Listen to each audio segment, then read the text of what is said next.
مجمدة. هاي حبار هناك. طبعا هاد قسم الأشياء المجمدة. هون في عنا جمبري صغير. هون في جمبري صغير بس مجمد. هي كمان في هون نوع أكبر. وهون كمان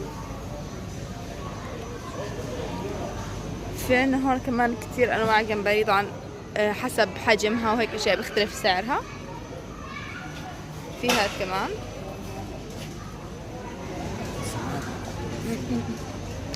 طبعا هاي الأسعار. في عندكم هاد طبعا هاي اللي هي اسمها أذن البحر بسموها. بتيجي مثل المحار، بتيجي مثل صدفة المحار بس من جواها طعمها بيختلف يعني. في هون عنا حلزون. هون محار صغير. طبعا في هون سلطعون. في هون